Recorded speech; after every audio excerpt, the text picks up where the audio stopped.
Time check! It's English O'Clock! Ang pag-aaral ng English upang madaling matutunan, bakit hindi natin simplihan? Halika!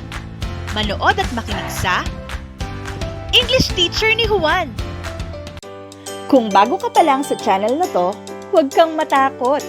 I made learning English easy for you. Please like, comment, and subscribe. At pakishare mo na rin sa iba para marami pang mga Juan na gaya mo ang matuto. The reading of the short story entitled How My Brother Leon Brought Home a Wife by Manuel E. Arguilla.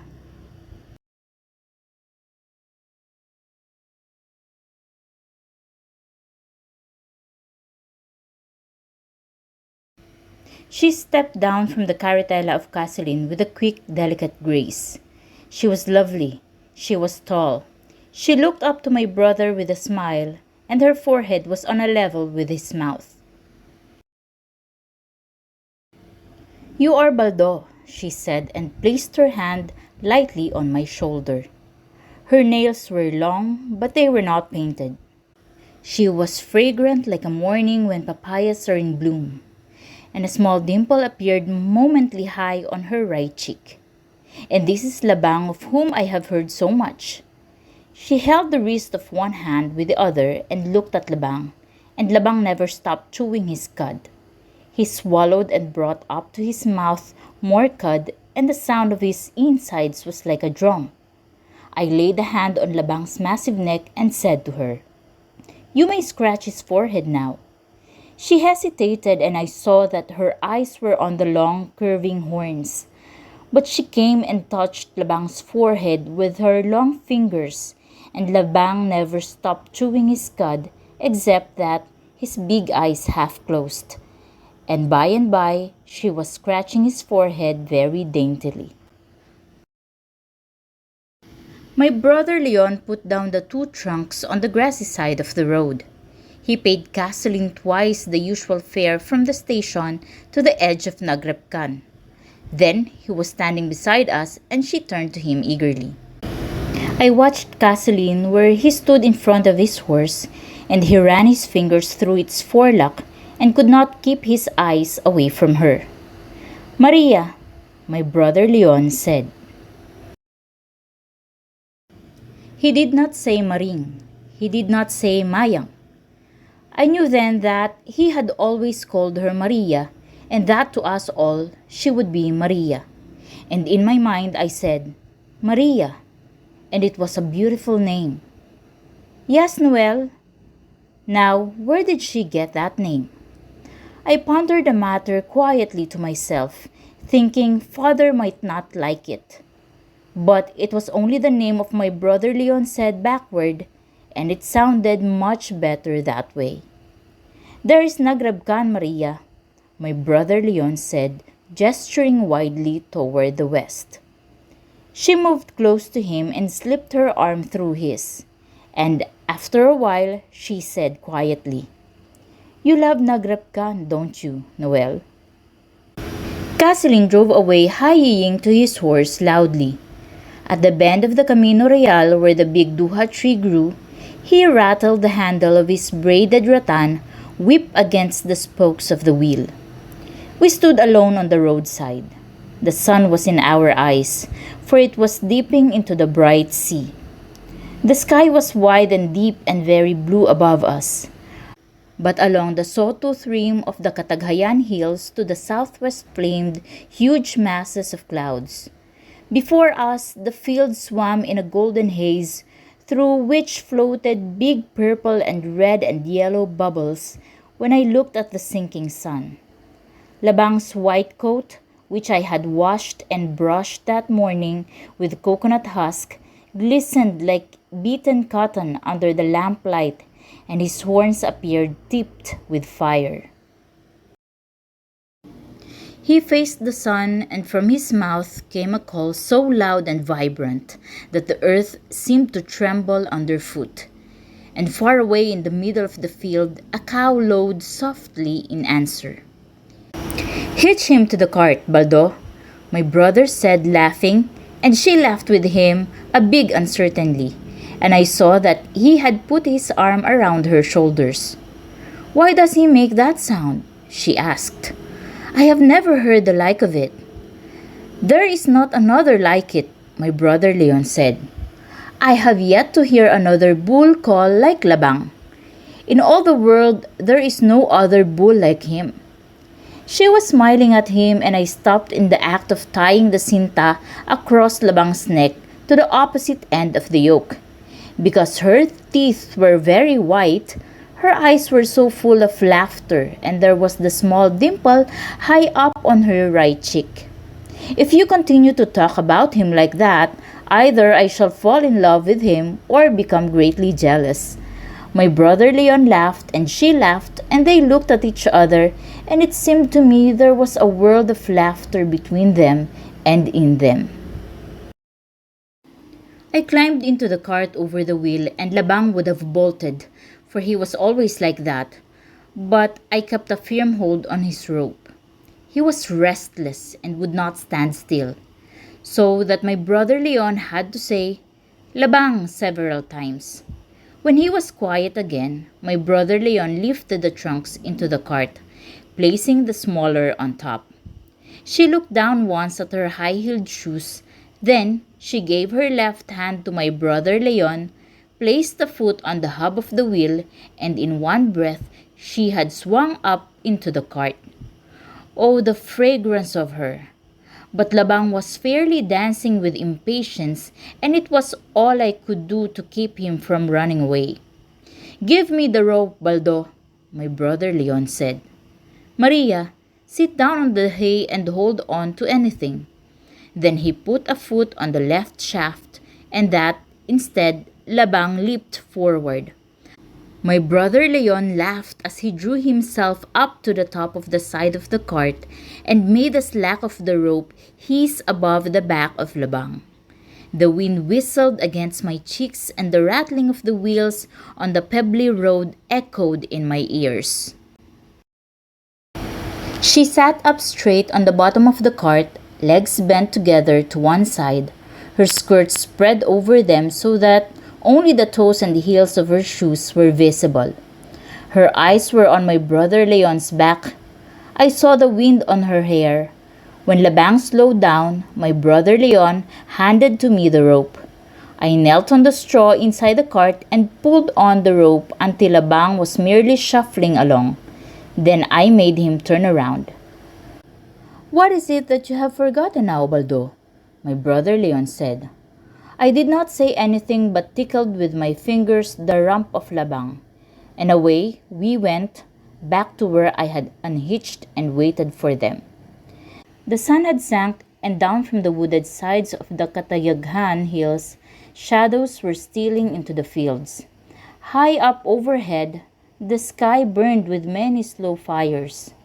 When I sent Labang down the deep cut that would take us to the dry bed of the Waig, which could be used as a path to our place during the dry season, my brother Leon laid a hand on my shoulder and said sternly, "Who told you to drive through the fields tonight?" His hand was heavy on my shoulder, but I did not look at him or utter a word until we were on the rocky bottom of the Waig. "Baldo, you fool, answer me before I lay the rope of Labang on you. Why do you follow the Waig instead of the Camino Real?" His fingers bit into my shoulder. "Father, he told me to follow the Waig tonight, Manong." Swiftly, his hand fell away from my shoulder, and he reached for the rope of Labang. Then my brother Leon laughed, and he sat back and laughing still. He said, "And I suppose Father also told you to hitch Labang to the cart and meet us with him instead of with Castano and the Calesa." Without waiting for me to answer, he turned to her and said, "Maria, why do you think Father should do that now?" He laughed and added, "Have you ever seen so many stars before?" I looked back, and they were sitting side by side, leaning against the trunks, hands clasped across the knees. Seemingly, but a man's height above the tops of the steep banks of the Waig, hung the stars. But in the deep gorge, the shadows had fallen heavily, and even the white of Labang's coat was merely a dim, grayish blur. Crickets chirped from their homes in the cracks in the banks. The thick, unpleasant smell of dangla bushes and cooling sun-heated earth mingled with the clean, sharp scent of arais roots exposed to the night air and of the hay inside the cart. "Look, Noel, yonder is our star." Deep surprise and gladness were in her voice. Very low in the west, almost touching the ragged edge of the bank, was the star, the biggest and brightest in the sky. "I have been looking at it," my brother Leon said. "Do you remember how I would tell you that when you want to see stars, you must come to Nagrebcan?" "Yes, Noel," she said. "Look at it," she murmured, half to herself. "It is so many times bigger and brighter than it was at Ermita Beach. The air here is clean, free of dust and smoke." "So it is, Noel," she said, drawing a long breath. "Making fun of me, Maria?" She laughed then, and they laughed together, and she took my brother Leon's hand and put it against her face. I stopped Labang, climbed down, and lighted the lantern that hung from the cart between the wheels.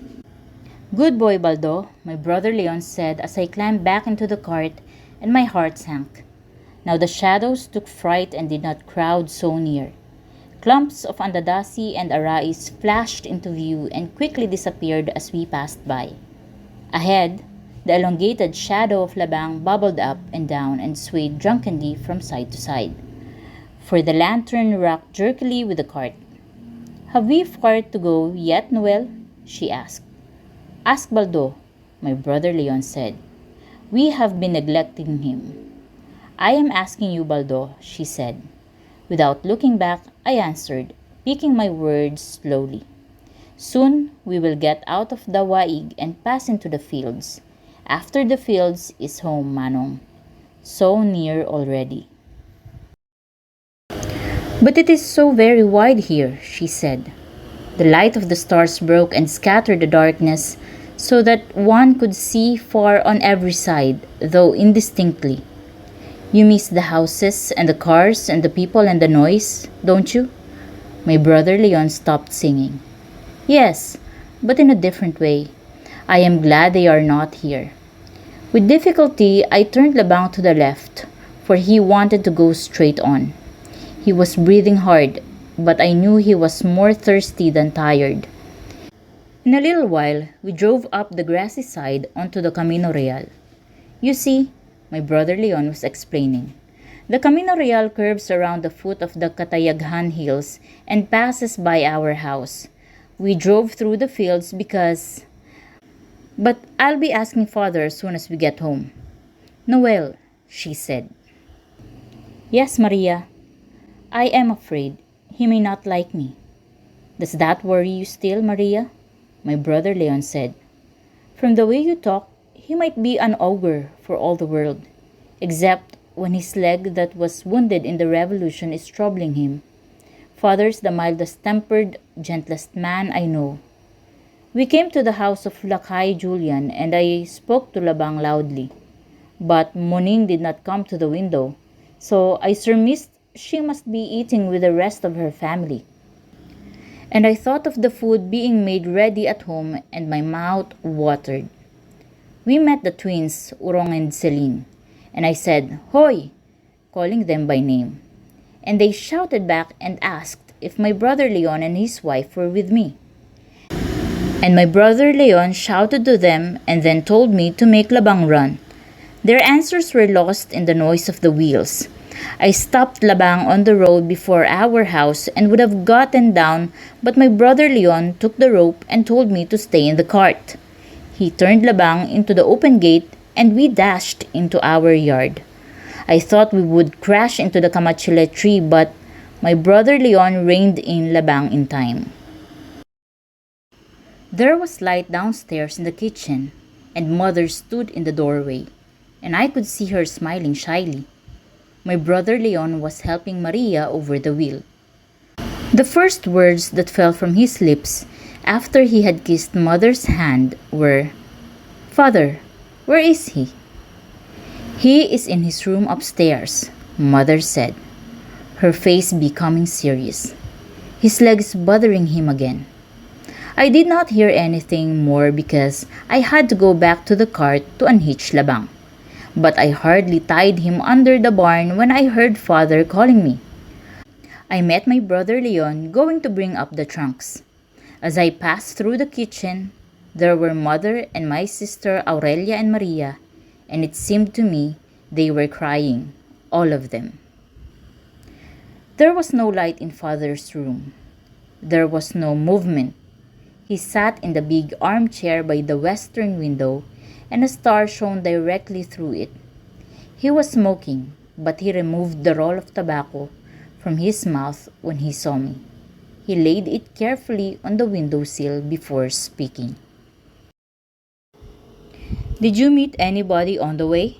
he asked. "No, Father," I said. "Nobody passes through the Waig at night."